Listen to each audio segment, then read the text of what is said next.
Hey, this is once again the Doordash Revolution.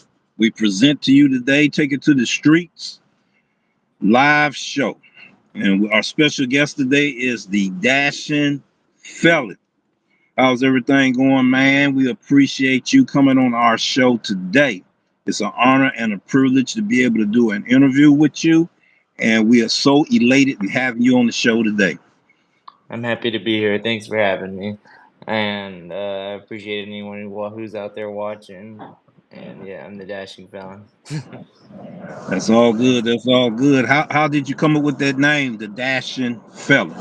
Well, because I am a ex-felon, ex-convict who dashes, and Doordash was the first app that let me on. So, and it's a pretty catchy name, especially because I am pretty dashing too. How you like it so far? Doing DoorDash. Uh DoorDash is like my primary money maker. It's like the most consistent app for me, I'd say. But like I consider every app as a tool in the toolbox. But DoorDash is my most reliable tool. Yeah, I understand. I understand.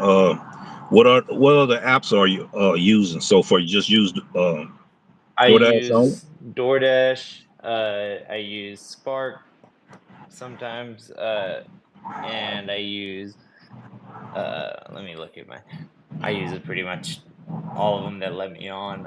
I use Spark, Deliver That, Roadie, sometimes for prescription deliveries and stuff. I used to use Ship, but I don't really use it anymore, and I just got let back on Instacart.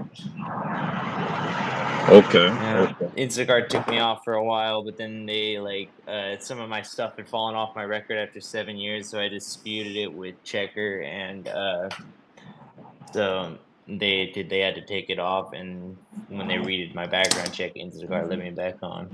They let me on for a week last time, then took me off after the check.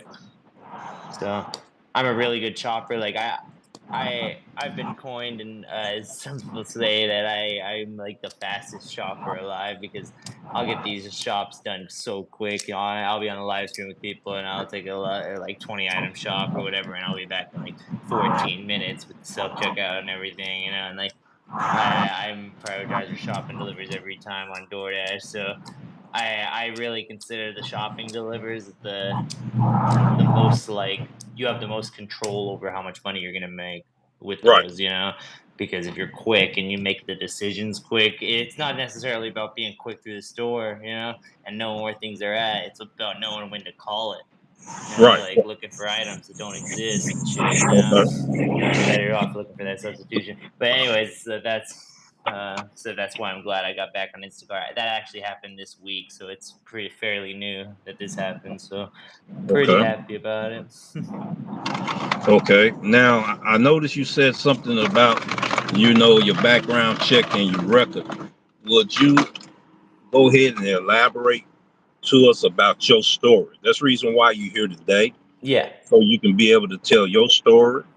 And we have a lot of viewers that want to hear your story today. hmm And it's going to be an inspiration for other drivers that want to do the same thing that you're doing now as a dasher. So Okay.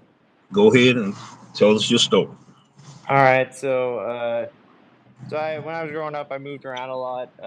So never really like had like a place that was like I would call like my where I grew up. So I grew up moving around a lot, and I was like a military brat. So like my parents were in the military, or I retired from the military, one or the other. My stepdad just retired the other a little bit ago, but anyways, I ended up getting into like drugs and stuff in high school because we were in like in not a very good area for a little bit, and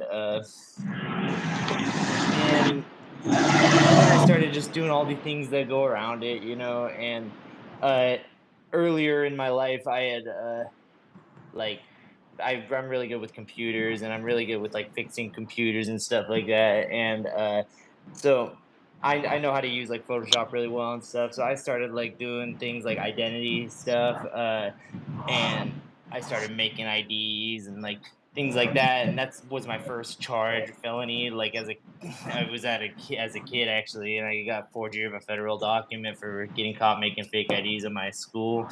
So when I turned as an adult and I started like using real drugs and like just being like reckless with my life, because I right when I turned it as an adult, I got a crime that they were telling me uh, that I was going to prison for sure, right? And I was bailed out with for that crime, and I was kind of like in a mindset where like I'm going to prison anyways, so fuck it, right? Like my life is over pretty much, and so I was pretty much doing thinking of any way to make a buck, right? And then I remember making fake IDs for booze in high school, and I was like, you know what, I could probably do something with that, right? And so then I started doing like the identity stuff, and it just spiraled out from there. And the stuff I actually got busted for is like small stuff, right? Like it was like I verified my identity selling a gift card to a machine with someone else's credit card and ID. That was my first misdemeanor identity theft. And then when I got caught with a checkbook later, because I had a misdemeanor identity theft, just having someone else's checkbook was a felony, right? And they gave me 32 months with 80 in prison for that, right?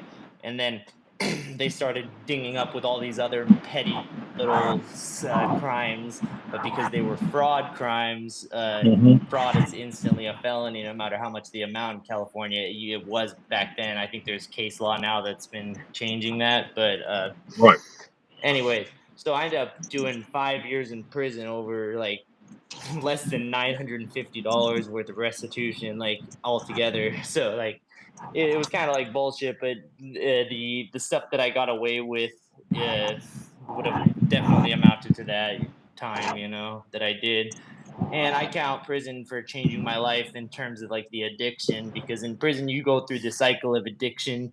If you use drugs in prison ever, you go through the cycle of addiction real quick and rapid, because like it's an ever changing game in there, and you like you know what is going to physically happen to you every time you use drugs, because you're eventually going to hit that come down, right?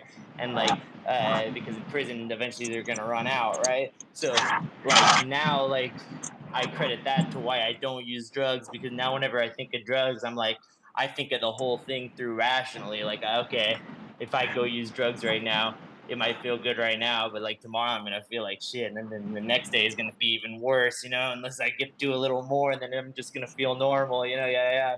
So then like you're able to do it rationally, and that helped me like totally quell my thirst for anything other than like just mild like relaxation, and that's it. So Got a question for you. Um, what was your first drug that you tried out, um and how old were you when you had that first experience? the first drug I ever tried, and this was because of a doctor, was it was a Vicodin. Well, it was actually Tylenol threes at first, but then they didn't work because I had shattered my face and longboarding, and it broke it pretty good. And it went through like the main sensory nerve of my face. I had to have facial reconstruction surgery later because of it, but they ended up putting me on these pain pills, and they just did not work at the dose that they were prescribing me. So I was taking a lot more of them. Like I would like deal with the pain a little longer, just to take double the dose, And then I was into before that crash, I I was like above the influence, right? I had a bunch of friends that smoked pot. I had a bunch of friends that did drugs, right?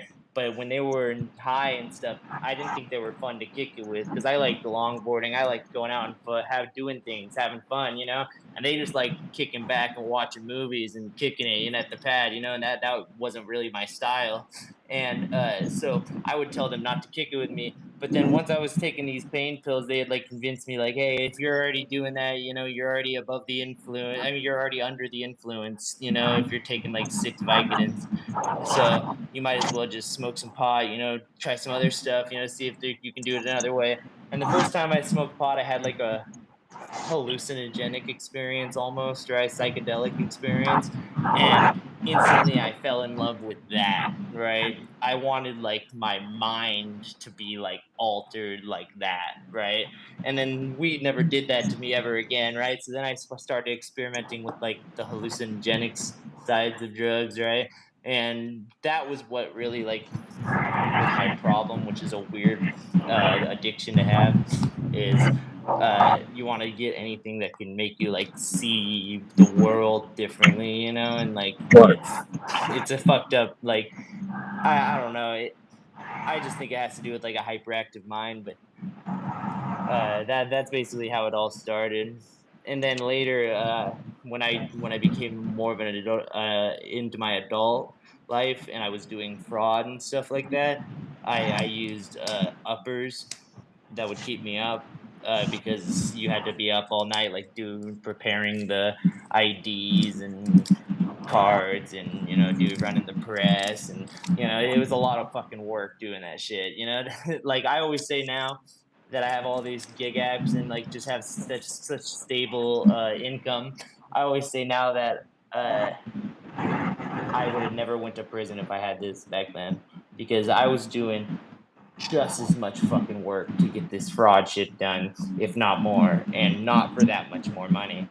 Because I was trying to keep it under the bill. I thought fraud under 950 was a misdemeanor in California, right? So I was trying to hit everything right under that, like 900, $800, and just would add up. But I was wrong, obviously. But and so but if I had this, I would have like never done that. I could have spent half the time. I might have still done drugs and been a fuck up because of that, but I would have never went to prison probably. Okay, so with your drug habit, was that the reason why you did crime to feed your drug habit, or was it out of the necessity of surviving and having money? I feel like the um I feel like there was an addiction once I started doing fraud. There was an addiction to that in itself, mostly, right? That Mm-hmm. is just, it's super fun. It's like once you do it, it's like you're acting like you're a completely different person, right? But you're much richer and much more successful, and like people like you're supposed to like bend to your will, and like you're trying to pretend to be like that, right? So you're staying in fancy hotels, you're wearing nice watches, nice clothes, all bought on credit, other people's credit, and like it's fun living the high life on other people's dime, and then like in your mind you rationalize it. This is why I did fraud, really, because anything under $250,000 is federally insured. So these people are getting their money back for sure, and because it was me that spent it, not them, and they weren't in on it. So I know they're getting their money back, right? So I was just ripping off the federal government. Who could use to be ripped off more than the federal government? That's the way I was viewing it, and I that's it. I had a fraud addiction pretty much, and on top of a drug addiction, but that's probably what led me to switch from using psychedelic drugs to like uppers, was my fraud addiction, because I needed to keep up Okay. with trolling the web, trying to find the best profiles and numbers and all this stuff. It's like it's like a constant headache. That stuff was like, just thinking about it right now is giving me a headache. I understand. With your hallucinations and the experience of getting high, which made you kept seeking it more and more, right? Plus the adrenaline flow of I can get away with spending other people's money and the thrill of not getting caught. Yeah. So if you were to look back what you're looking back now, what would you have done different with your life When? during that time frame? Just like if you're looking back now, I did all of this, I done paid for my crime, I'm out here to do better things for myself now. What would you have done different looking back over your life during that time frame? Oh, I would have never ever used like after my first like lash with the law, I would have never tried to like work it, right? Like, cause like my whole thing was like the law is a system. I could beat that system, you know. I was thinking like for instance how I convinced myself that if it's a misdemeanor, it's okay, right? Because it's under 950, and that's the law if it's a misdemeanor. So I was convinced that I was just doing nothing but misdemeanors, and if I did get caught, it was nothing anyways, right? So the risk was worth the burden, and now that I know what I know now, that they can pretty much screw you with anything, right? Uh, and would never do anything like that anyways. And besides, now that I understand that, like now at me being a tax-paying member of society, that I'm really just ripping off myself in the end, you know. And I yeah, and now that I'm not on drugs and I have like empathy for the society and I want to participate in like the societal growth, uh, I I would have never done any of the crimes or anything that I did. You know, I would have I would have never turned to like the uppers and never gone anywhere else but probably college and Okay, so it onward. started out as a curiosity, then a thrill, and then you was addicted to the adrenaline of being able to do these things, which made you feel like you had power. Yeah, exactly, So, pretty much. And the people around me were like they were really interested. They were really thinking it was cool, you know? Like I was the like they were all there were people out there like, doing like their hustles, selling drugs or making a good amount of money, and then like doing whatever they were doing and then people working at really good jobs, you know what I mean? And then I would come in and then like they would hang out with me for a couple days and they'd be like, "How are you doing this?" Like what are you fucking doing? Like you got to teach me what you're doing. And mhm, it felt good, to know how to do something that people are like just shocked. And this was back when everybody and their mother wasn't doing this stuff, and because and it's like it's a puzzle, that's it's like if you like solving puzzles, you would like doing fraud, right? Because that's all it is a puzzle. So it's like you're mhm. really just working out a puzzle. How can I get this money from here and make it into cash, Right, you know? right. And like and how what roundabout way do I need to go to do this, and to in order to beat the checks involved and everything like that, so it's like literally like a problem solving equation. So like it's just like you're literally like I don't know, it just that it's an addiction in itself, that you know So each time you got away with it, it boosts your confidence level up more and more, right? yeah. Okay. So how many times did you get caught before you actually served that 5 year time? um that was like two times fraud, and then like they ended up pulling up two more from just like history, like just going back and looking at everything. And they were able to link me to two more, so I got caught like four times basically, or three, 4 times, and with the fraud. Okay. From what I'm listening to and what I'm hearing, is that you felt like you were invincible. Did you feel invincible as well as powerful because you was able to get away with it at the time that you get away with it? It just felt so easy. That's what it was. It was like literally like why isn't everybody else doing this? And then like it was like I was also thinking also that I also had this like inflated mentality of the like how credit cards would be like more of a federal thing.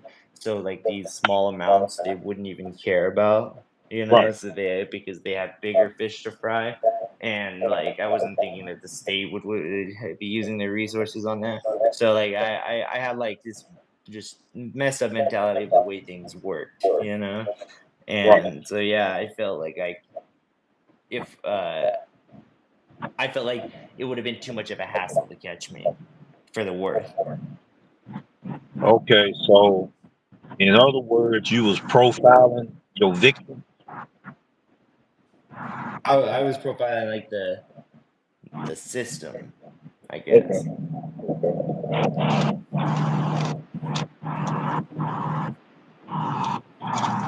Now, what was prison like?